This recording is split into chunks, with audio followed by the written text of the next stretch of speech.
ចម្បាំងចុងក្រោយដែលធ្វើឲ្យយើងដួលរលំតើជាការងារឬគ្រួសារចំពោះស្ត្រីម្នាក់នេះមិត្តប្រុសរបស់បងស្រីនៅក្បែរនាងជាច្រើនឆ្នាំឆ្លៀតពេលក្រុមហ៊ុនមានវិបត្តិក៏វាប្រហារនាងយ៉ាងដំណំប៉ុន្តែចម្បាំងចុងក្រោយដែលសង្កត់នាងគឺការដែលលេងរួយបោះបង់ឱកាសទៅរៀននៅអាល្លឺម៉ង់ដើម្បីកំដរនាងពេលនោះនាងក៏ភ្ញាក់ខ្លួនទុកសោករបស់មនុស្សគ្រប់គ្នាហាក់ដូចជាបណ្ដាលមកពីនាងបងស្រីដើម្បីគេចពីការបង្ខិតបង្ខំរបស់ឪពុកក៏ចង់រត់ទៅជាមួយមិត្តប្រុសតែដោយសារការទាមទាររបស់នាងទើបបងស្រីមកធ្វើគូកំណើតឲ្យនាងធ្វើឲ្យឪពុកតាមទាន់ពេលរត់គេចបងស្រីជួបគ្រោះថ្នាក់ចរាចរណ៍ដូច្នេះកៅអឺហ្វាន Gail Irvin លែងបានជួបបងស្រីទៀតហើយ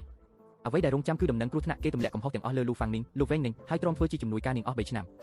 ចុងក្រោយពេលក្រុមហ៊ុនមានវិបត្តិគេក៏ក្លាយជាម្ចាស់ភាគហ៊ុនធំបំផុតរបស់ Lu Ming ពេលនោះទើប Lu Fang Ning ដឹងថាមនុស្សនៅចំពោះមុខនេះគឺជាមិត្តប្រុសរបស់បងស្រីកាលនោះកៅអឺហ្វានមានបំណងចង់កំទេច Lu Ming ចោលធ្វើឲ្យ Lu Fang Ning គ្មានពេលគិតពីអ្នកណាផ្សេងសូម្បីតែឱកាសទៅអាល្លឺម៉ង់របស់លីងរួយក៏នាងដឹងពីមាត់អ្នកដទៃតែពេលនោះលីងរួយបានខកខានពេលសម្ភាសទៅហើយក្រោយមកទើបដឹងថាយប់នោះលីងរួយនៅកំដរនាងដែលកំពុងបាក់ទឹកចិត្តនាងក៏បោះបង់ការតាំងជាមួយកៅអឺហ្វានមុនពេលចាក់ចេញនាងលក់ភាគហ៊ុនក្រុមហ៊ុនទាំងអស់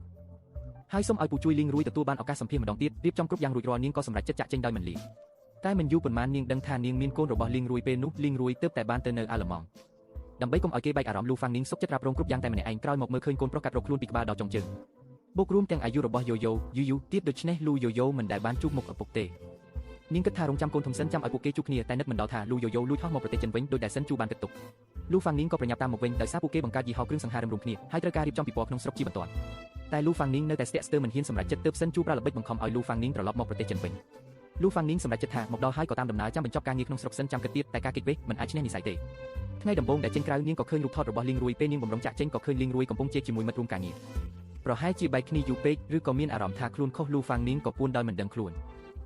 តែនាងលួចមើលលីងរួយដោយកែវភ្នែកពោពេញដោយក្តីស្រឡាញ់ពេលមកដល់ផ្ទះអារម្មណ៍នាងនៅតែមិនស្ងប់នាងមិនច្បាស់ថាលីងរួយបានឃើញនាងឬអត់បើឃើញមានន័យថាការចាក់ចេញកាលពី6ឆ្នាំមុនពិតជាធ្វើឲ្យលីងរួយខូចចិត្តខ្លាំងណាស់តែបើមិនបានឃើញតើលើក្រោយជួបគ្នានាងត្រូវប្រឈមមុខក្នុងឋានៈនិងអារម្មណ៍បែបណាញ៉ានទី6របស់មនុស្សស្រីពិតជាត្រឹមត្រូវ Lu Fang Ning បានជួបលីងរួយម្ដងទៀតដែលកំពុងត្រូវសិស្សចោមរោមពេលនាងប្រមូលភាពក្លាហានចង់ហៅឈ្មោះលីងរួយស្រាប់តែមួយក្រុមនោះដើរកាត់នាងទៅ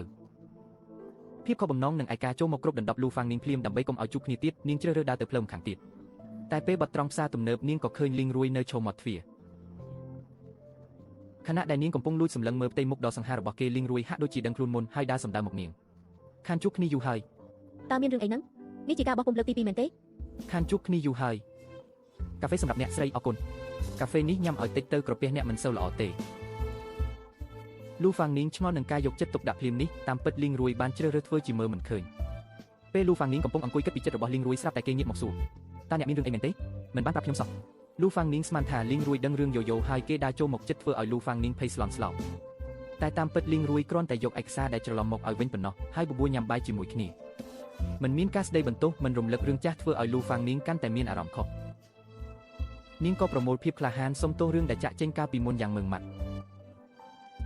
ហើយសន្យាថាមកនេះគ្រាន់តែធ្វើការទេធ្វើចប់នឹងប្រញាប់ចាក់ចេញមិនរំខានជីវិតលីងរួយឡើយ